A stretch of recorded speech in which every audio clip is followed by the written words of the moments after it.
तो दोस्तों फाइनली अगर देखा जाए तो डीआरडीओ ने 2023 के अंदर कई सारे माइलस्टोन को प्राप्त किया है और हम सभी जानते हैं कि 2023 अब खत्म हो चुका है और 2024 की स्टार्टिंग होने वाली है। ऐसे में दोस्तों आज की इस वीडियो में हम जानेंगे कि वर्ष 2023 के अंदर डीआरडीओ ने किस तरह से कौन कौन से प्रोजेक्ट्स को लेकर एक माइलस्टोन को यहाँ पर प्राप्त किया है, जिसके जरिए डीआरडीओ आने वाले सालों में यानी कि 2024 के अंदर कई सारे ऐसे माइलस्टोन को सेट करने वाला है जो कि डीआरडीओ अभी तक नहीं कर पाया था। तो दोस्तों सबसे पहले अगर कावेरी इंजन की बात यहाँ पर की जाए तो कावेरी इंजन भारत के लिए काफी ज्यादा इम्पोर्टेंट है और इसका इस्तेमाल भारतीय वायुसेना के अलग अलग प्रोजेक्ट्स के अंदर किया जाना है। अनमैन्ड कॉम्बैट एरियर व्हीकल हो या फिर लाइट कॉम्बैट एयरक्राफ्ट हो, इन दोनों प्रोजेक्ट्स के अंदर इसकी भूमिका काफी ज्यादा इम्पोर्टेंट रहने वाली है। और दोस्तों जीटीआरई की तरफ से ऑलरेडी कावेरी ड्राई इंजन के हाई एल्टीट्यूड टेस्ट को सक्सेसफुली टेस्ट कर लिया है और सच माने कि इस अचीवमेंट के द्वारा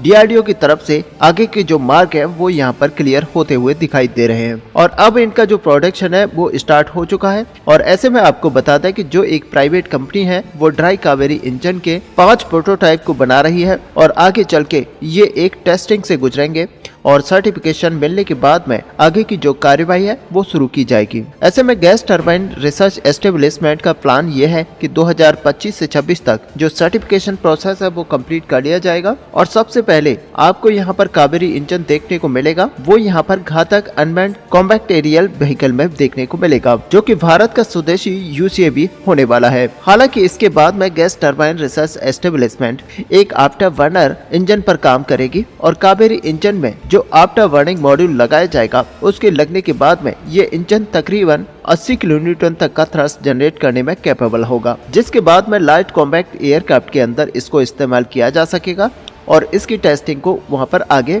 बढ़ाया जाएगा। हालांकि अगर जीटीआरई के वैज्ञानिकों की यहाँ पर बात की जाए तो उनका यहाँ पर मानना है कि एक और यानी कि कावेरी इंजन 2 को यहाँ पर बनाया जाएगा जो कि 90 से 110 किलोन्यूटन तक की थ्रस्ट जनरेट करने में कैपेबल होगा और उसका इस्तेमाल न केवल तेजस मार्क 1A में किया जाएगा बल्कि बताया ये भी जा रहा है कि जो हमारा LFT-42 है और साथ ही तेजस मार्क 2 है, इसके अंदर भी हमारा स्वदेशी इंजन देखने को मिलेगा। लेकिन इसके लिए हमें अभी करीब 1 दशक का इंतजार करना पड़ेगा। और वहीं दोस्तों अगर देखा जाए तो डीआरडीओ की तरफ से सबमरीन लॉन्च क्रूज मिसाइल को लेकर भी एक बड़ा माइलस्टोन यहाँ पर सेट किया गया था और डीआरडीओ के कुछ टेस्ट यहाँ पर ऐसे थे जिन्हें हाईली क्लासिफाइड रखा गया था। लेकिन सच माने कि जब इसी टेस्ट को डीआरडीओ की तरफ से रिवील किया गया था तो इसने दुनिया को चौंकाया था और इन्हीं सब में से एक टेस्ट था सबमरीन लॉन्च क्रूज मिसाइल का टेस्ट जो कि 2023 के अंदर किया गया था और इसे भारत में एक मेजर माइलस्टोन के रूप में जाना जाता है। ऐसे में सबमरीन लॉन्च क्रूज मिसाइल के आने के बाद में भारत की जो अटैक कैपेबिलिटीज है वो बहुत ही ज्यादा इनहेंस हुई है और बताया ये भी जा रहा है कि सबमरीन लॉन्च क्रूज मिसाइल जो टेस्ट किया गया है इसकी रेंज करीब 400 किलोमीटर से ज्यादा की है। हालांकि जब इसको टेस्ट को आयोजित किया गया था तब इसके बारे में कोई भी जानकारी पब्लिक डोमेन में नहीं थी, लेकिन बाद में इसको रिवील किया गया डीआरडीओ की तरफ से और सबमरीन लॉन्च क्रूज मिसाइल है इसको टॉर्पेडो ट्यूब से लॉन्च किया गया था।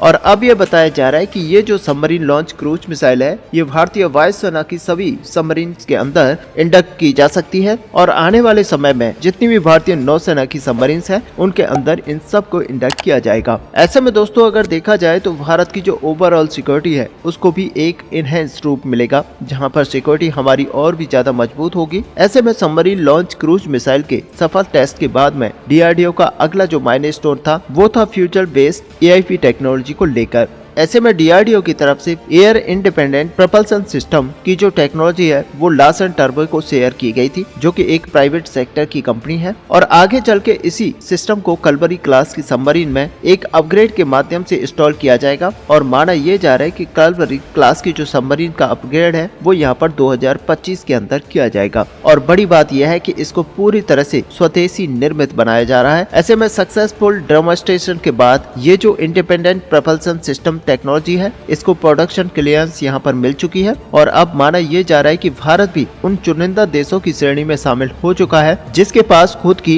Indigenous air independent propulsion system की टेक्नोलॉजी मौजूद है और इसीलिए इसको काफी ज्यादा इम्पोर्टेंट इसलिए भी माना जाता है क्योंकि इसको ओवरऑल सबमरीन की जो कैपेबिलिटीज है वो काफी ज्यादा एनहेंस हो जाएंगी। इसके बाद में दोस्तों यहाँ पर देखा जाए तो हमारे आकाश एयर डिफेंस सिस्टम के द्वारा एक बड़ा अचीवमेंट माइलस्टोन यहाँ पर सेट किया गया है डीआरडीओ डीआरडीओ की तरफ से। ऐसे में डीआरडीओ के द्वारा आकाश मिसाइल डिफेंस सिस्टम को बहुत सारी टेस्टिंग से गुजारा गया है, जिससे कि इसकी जो लेथलिटी है वो काफी ज्यादा बढ़ चुकी है। हाल ही में डीआरडीओ के द्वारा एक टेस्ट को यहाँ पर किया गया था, जहाँ पर एक युद्धाभ्यास में आकाश एयर डिफेंस सिस्टम ने मैक्सिमम रेंज में 4 टारगेट को एक साथ हिट किया था, यानी कि 25 किलोमीटर की रेंज में इसने 4 एरियल टारगेट को एक साथ हिट कर लिया था। यहाँ पर गौर करने वाली बात यह है कि इस कैपेबिलिटी को अचीव करने के लिए एक सिंगल फायरिंग यूनिट का टेस्ट किया गया था, और ऐसे में आप मान सकते हैं कि आकाश की एक ही सिंगल फायरिंग यूनिट के द्वारा 4 टारगेट को हिट किया गया था। ऐसे में ये जो मिसाइल है ये शॉर्ट रेंज की एयर टू सरफेस कैपेबिलिटीज के लिए जानी जाती है, और मुख्य तौर पर इसका जो टारगेट होते हैं ये एनिमी के fighter jet, unmanned air vehicle, helicopters और क्रूज मिसाइलों को माना जाता है। ऐसे में दोस्तों सच मानिए कि आकाश की जो कैपेबिलिटीज है उनको देखने के बाद में इंडियन आर्म फोर्सेस यहाँ पर काफी कुछ तो है ही, साथ में हमारे जो विदेशी ग्राहक है यानी कि जिनको डिफेंस एक्सपोर्ट किया जाता है वो भी काफी ज्यादा खुश हैं।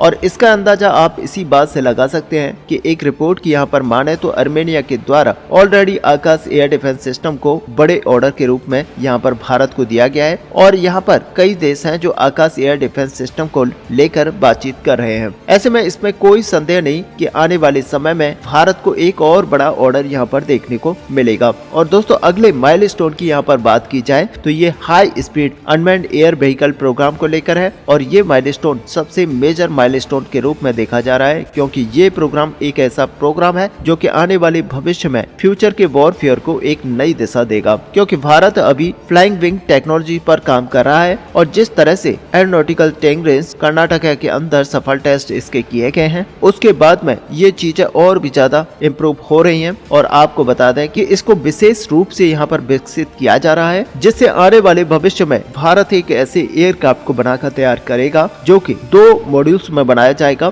एक मॉड्यूल ऐसा होगा जो कि दुश्मन के टेरिटरी के अंदर जाकर स्ट्राइक करेगा और सफलतापूर्वक वापस लौटेगा, जबकि दूसरा यहाँ पर जो वर्जन बनाया जाएगा वो यहाँ पर ऐसा होगा कि उसके द्वारा सर्वेलेंस किया जाएगा, हालांकि उसके अंदर हथियार भी लगाए जाएंगे और वो भी स्ट्राइक करने में कैपेबल होगा। सबसे बड़ी बात यह है कि ये एनिमी टेरिटरी में घुसने के लिए रडार से बचकर निकलेगा, और ऐसे में ये पूरी तरह से स्टेल्थी होगा, जिसका कान हमारे दुश्मन को पता नहीं चलेगा। और ऐसे में टेरिटरी में घुसने के बाद में जब वो एयर स्ट्राइक को अंजाम वहां पर दे देगा, उसके बाद में इसको लौटने में किसी भी तरह की कोई परेशानी नहीं आएगी, और दुश्मन के जो रडार सिस्टम है उनको तबाह करने में इसकी अहम भूमिका होगी। ऐसे में दोस्तों स्विफ्ट की अगर बात की जाए तो ये घातक का एक टेक्नोलॉजी डेमोन्स्ट्रेटर है, और घातक जो होगा एक बड़ा एयरक्राफ्ट होगा जो कि अलग अलग मिशंस को एग्जीक्यूट करने की कैपेबिलिटीज रखता होगा। और सबसे बड़ी बात यह है कि ये वही घातक होगा जिसकी सहायता से स्ट्राइक मिशंस को एग्जीक्यूट किया जाएगा। तो दोस्तों 2023 के अंदर इस तरह की कैपेबिलिटीज कई डीआरडीओ की तरफ से देखी गई है, और डीआरडीओ की तरफ से कई सारे माइलस्टोन को यहाँ पर सेट किया गया है, और आशा करते हैं कि आने वाले भविष्य यानी कि 2024 और 2025 के अंदर हमारा डीआरडीओ और भी बड़े कारनामे यहाँ पर करने वाला है।